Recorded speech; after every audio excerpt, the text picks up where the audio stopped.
Now on page number 41 there is exercise 3.1 which says question number 1 draw a ring around all the multiples of 2। वैसे तो हमारे पास बहुत सारी definitions हैं कि जब 2 से डिवाइड करें, बच्चों को समझाने के लिए कि जब 2 से डिवाइड करें रिमाइंडर 0 आए तो वो 2 का मल्टीपल है, 2 से कम्प्लीटली डिवाइड हो तो 2 का मल्टीपल है, 2 के टेबल में आता हो तो 2 का मल्टीपल है। But the easiest one is कि जिस नंबर का लास्ट डिजिट 2 के टेबल में आता हो या लास्ट डिजिट 0 हो वो 2 का मल्टीपल लाजमी होता है। फॉर एग्जाम्पल 76 का जो लास्ट डिजिट है 6, ये 2 के टेबल में आता है, so it is the complete number 76 is a multiple of 2. Similarly in 641 the last digit 1 doesn't come in the table of 2, so this is not the multiple, this whole number is not the multiple of 2. In 239 9 doesn't comes in the table of 2, so the whole number is not a multiple of 2. In this number 2 definitely 2 is comes in the table of 2, so the whole number is multiple of 2. The last digit is 0. Whenever the last digit is 0, it is definitely a multiple of 2. Similarly, the last digit is 0, it is definitely a multiple of 2. The last digit is 0, it is also a multiple of 2. And similarly, you can solve the rest of these. Why are multiples of 2 also even number? Because a multiple of 2 is made up of groups of 2. हम कोई भी 2 का multiple लिखें तो जो भी चीज़ होगी वो 2 के ग्रुप्स में होगी।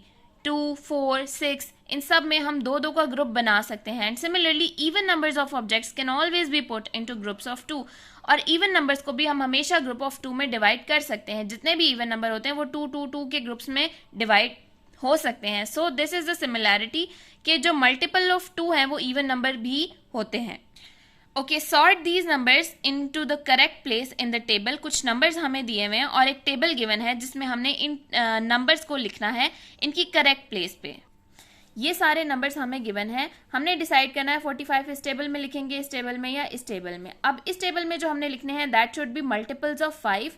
मल्टीपल्स ऑफ 5 कौन से होते हैं? जिनका लास्ट डिजिट या 5 हो या 0 हो।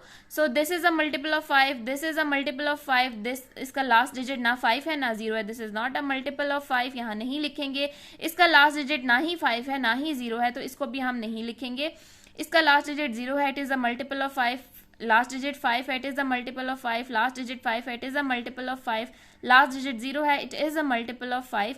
लास्ट डिजिट 5 भी नहीं है और 0 भी नहीं है, so the whole number is not a multiple of 5। Last digit 0 भी नहीं है, 5 भी नहीं है, so it is also not, whole number is not a multiple of 5। The last digit is 0 and the last digit 5, they both are the multiple of 5। Now इस table में हमने लिखने हैं मल्टीपल्स ऑफ 10, तो सिमिलरली मल्टीपल ऑफ 10 का last digit 0 होता है, जिसमें भी लास्ट डिजिट हमारे पास 0 है वो मल्टीपल्स ऑफ 10 है। अब यहाँ वो लिखने हैं जो ना तो 5 के मल्टीपल्स हैं और ना ही 10 के, तो जो जितने भी हमारे पास रह गए हैं जो हमने इन दोनों टेबल्स में नहीं लिखे वो हम यहाँ लिख देंगे।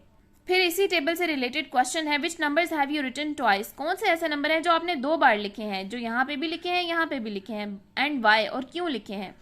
इसलिए लिखे हैं all multiples of 10 are written twice. 10 के जितने भी मल्टीपल हैं वो 2 दफा लिखे गए हैं, जैसे 120 यहाँ पे भी है यहाँ पे भी है, 10 का दूसरा मल्टीपल 740 यहाँ पे भी है यहाँ पे भी है, 490 है यहाँ पे भी है यहाँ पे भी है, 350 भी ट्वाइस। यानी 10 के जितने मल्टीपल्स हैं वो 2 बार लिखे गए हैं। क्यों? क्योंकि 10 के जितने भी मल्टीपल्स हैं वो 5 के भी मल्टीपल्स होते हैं, because some multiples of 5 are also multiples of 10।